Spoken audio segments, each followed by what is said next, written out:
बिस्मिल्लाहिर्रहमानिर्रहीम। ख़ातिन हज़रात, मैं हूँ अख्तर अब्बास और आप सबको मेरा सलाम पहुँचे। अब बहुत सारी बच्चियों ने शिकायत की है, उनकी ज़िंदगी का जेन्युइन मसला है।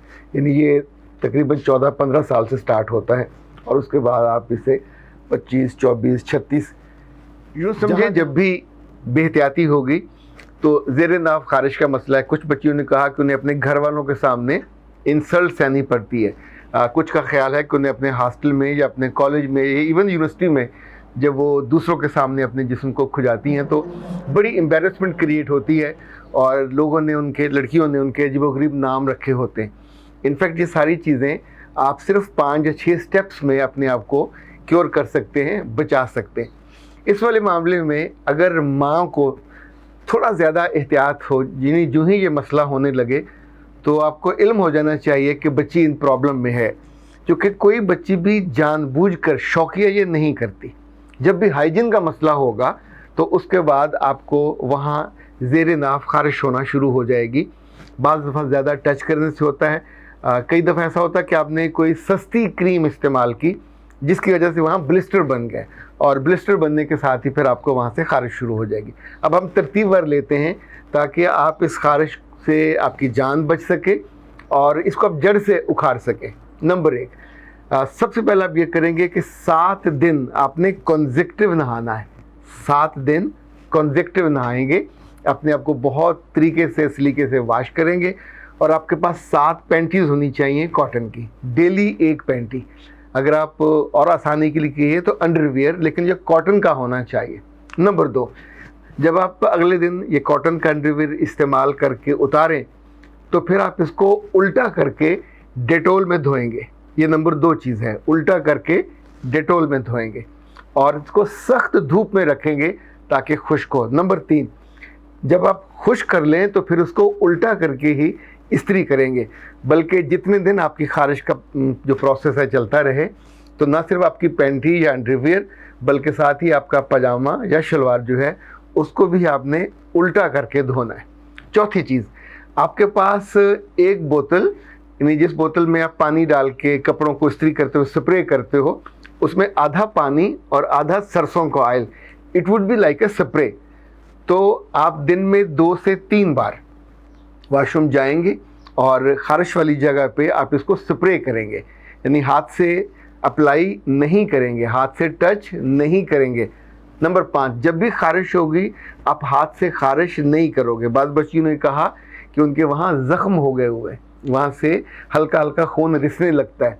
वैसे तो कहते हैं जैसे खुदा गंजे को नाखन ना दे तो कि गंजा हो और नाखन से वो अपने सर को, तो इसी तौर पे ये आपके जिस्म का सबसे नाजुक और डेलिकेट हिस्सा है। तो इन दिनों आपने नाखून भी नहीं रखने, आपके नाखून एक तो साफ़ सुथरे हों, दूसरे नाखून नहीं रखने। छठी चीज़, जब आप नहाने लगें तो आपने अपने पानी को एंटीसेप्टिक बनाना है। ये जो एंटीसेप्टिक पानी है ये आपके जिस्म के नहाने के लिए है, सर पे डालने के लिए नहीं है। एंटीसेप्टिक जो कम खर्च पानी है वो बनाने के 2 तरीके हैं। एक तो ये कि आप नीम के पत्तों को लें, उनको गर्म पानी में बॉयल कीजिए और उस पानी को इस पानी में मिक्स कर लीजिए, इट वुड बी एंटीसेप्टिक। दूसरा, आप तकरीबन 2 से 2.5 चम्मच लेंगे फटकड़ी के, उसको पीसिए और फिर उसको इस पानी में आप मिला लीजिए। तो अब ये पानी आपके सर के बालों को नहीं लगना चाहिए। सर के बालों को आप यहाँ पे किसी कैप में रख लीजिए और यहाँ से लेके लोर तक सारे का सारा इसको वॉश कर लीजिए। अच्छा, जब भी हम ज़ेरे नाफ कहते हैं तो बेली बटन से नीचे वो जगह और वजाइना का जो पूरा है इसको ज़ेरे नाफ कहा जाता है। 7वीं चीज़ जो बहुत अहम है, आप अपने खुराक में फ़ौरी तौर पे चेंज करेंगे। लाइक आपकी खुराक में सिरका कम है तो सिरका बढ़ाइए। दूसरा, आपकी खुराक में आपको पसंद है या नहीं है, क्योंकि बच्चियों को जो बहुत प्रॉब्लम है कि वो दही इस्तेमाल नहीं करती। तो जब आपकी ज़िंदगी में दही नहीं है, सिरका नहीं है, तो जो पीएच लेवल है बॉडी का वो ख़राब हो जाता है, वो डिस्टर्ब हो जाता है। तो जिसके बाद ये आप जो हाइजीन की वजह से जो फेस करते हो, इनफैक्ट वो जो एक तो खारिश की तकलीफ़ इटसेल्फ, दूसरा बैठे हुए अपने कज़नों में, अपने अजीज़ों में, बड़ों में, उस वक्त ऐसी बेख्तियारी होती है कि आप अपने आप को रोक नहीं पाते। अच्छा जी, जो 8वीं चीज़ है वो आपने याद रखनी है कि एक तो सस्ती क्रीम इस्तेमाल नहीं करती, और किसी सूरत में भी उसको इस्तेमाल नहीं करना, बल्कि बेहतर ये है कि आप वैक्स करें।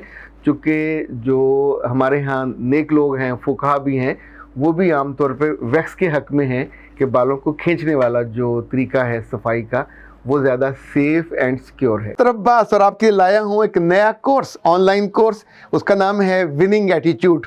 आप ज़िंदगी में खूबसूरत बनना चाहते हैं, बेहतर बनना चाहते हैं, लोगों के दिलों में रहना चाहते हैं, लोगों के दिलों पे राज करना चाहते हैं, अदारे बनाना चाहते हैं, अदारे चलाना चाहते हैं। ये कोर्स आपको रास्ता दिखाएगा, मंजिल दिखाएगा, उंगली पकड़ के चलाएगा उन रास्तों पे जहाँ जीत है, जहाँ कामयाबी है। ये कोर्स 50 घंटे आपके साथ रहेगा। We know the way, we show the way, we go the way. हमारे साथ आइए, दुनिया का वो सबसे बेहतरीन आइडिया सीखिए जिसको कहा जाता है विनिंग एटीट्यूड। 50 घंटे का कोर्स आपके लैपटॉप पे, आपके मोबाइल पे अपने साथ रखिए, देखिए, सुबह, दोपहर, शाम। और सिर्फ आपने अपना नाम, ईमेल, व्हाट्सएप नंबर हमको भेजना है और फीस इसकी है सिर्फ 3000 रुपये। 3000 में ये कोर्स आपकी ज़िंदगी को नए रुख से मुतारिफ़ कराएगा, नई सोच पे लेके जाएगा, और सोच भी वो जो कामयाबी की मोटरवे और कामयाबी की शाहराह पे आपको चलाएगा। मिस मत कीजिए, आज ही अभी रब्ता कीजिए 0300 946 8746 0332 746 8746। नया ज़ाविया और हाई पोटेंशियल आइडियाज़ और हमारी पूरी टीम आपके लिए नित नए कोर्सेज, नित नई लर्निंग तोहफ़ों की सूरत में लेके आते हैं, ताकि आपकी ज़िंदगी बने शानदार, काबिल रश्क और लोगों के लिए काबिल तकलीद। अच्छा, एक बात और याद रखिए कि ज़ेर नाफ बाल हों या अंडर आर्म्स के बाल हों, एक हफ्ते के बाद ये नजिस बालों में शामिल हो जाते हैं। तो बाज़ ख़वातीन को ये गलत फहमी होती है कि 40 दिन तक इनको साफ़ न किया जाए तो मामला चल जाता है। ये आखिरी लिमिट है। हफ्ते के बाद आपको वहाँ से न सिर्फ स्मेल ज़्यादा आनी शुरू हो जाएगी, बल्कि आपकी हाइजीन का मसला होना शुरू हो जाएगा। सो एट एनी कॉस्ट अपनी आदत बनाइए कि एक हफ्ते के बाद, यानी जो फुकहा हैं वो तो ये कहते हैं कि जब भी बाल चावल के दाने जितने हो जाएं तो ये एक हफ्ते के अंदर उतने हो जाते हैं। तो बराए करम इसको अपनी आदत बनाइए, सुस्ती का हिस्सा मत बनाइए। ये आपके वजूद का, आपकी खूबसूरती का, आपकी हाइजीन का, ये सब इसका लाजिम हिस्सा है। इसी तौर पे एक चीज़ और याद रखिएगा कि नहाने से पहले आप जो सरसों का ऑयल है इसको अपनी उंगलियों से भी अप्लाई कर सकते हैं, क्योंकि उसके बाद आप उसको वॉश कर लोगे। सो ये वाहिद टाइम होगा जब आप उसको टच करेंगे, ख़ारिश नहीं करेंगे, वो भी आप उंगलियों से अप्लाई करेंगे। एक चीज़ और जो माहिरीन है ग़ज़ा के, वो सजेस्ट करते हैं कि ऐसी बच्चियाँ जिनको ख़ारिश का मसला होता है तो उनके यहाँ पानी के मामले में थोड़ी एहतियात ज़्यादा की जाए। पीने का पानी अगर वो जो कच्चा घड़ा पुराना होता है उसको लेके रखें और उसका पानी इस्तेमाल करें, तो उसके पानी के इस्तेमाल से आपके अंदर का जो पीएच लेवल है वो भी बैलेंस रहेगा, वो भी आपको मजमूई तौर पे उसका बहुत एडवांटेज होगा।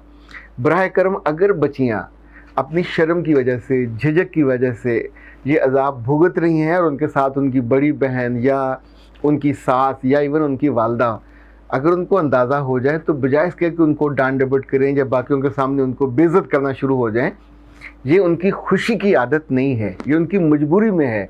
जो कि इंसान मजबूरी में तो सबके सामने भी बैठा हो तो ऐसे करके ख़ारिश शुरू, यानी ख़ारिश एक ऐसी मुसीबत है जिसको आप रेजिस्ट करना, जब तक आप अंदर से बहुत ताकतवर ना हो तो रेजिस्ट करना आप नहीं कर सकते और मजबूर हो जाते।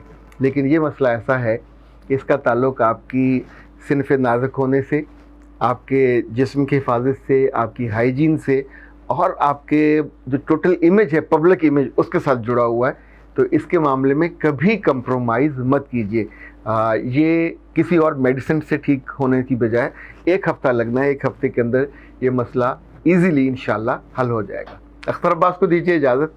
अस्सलाम वालेकुम।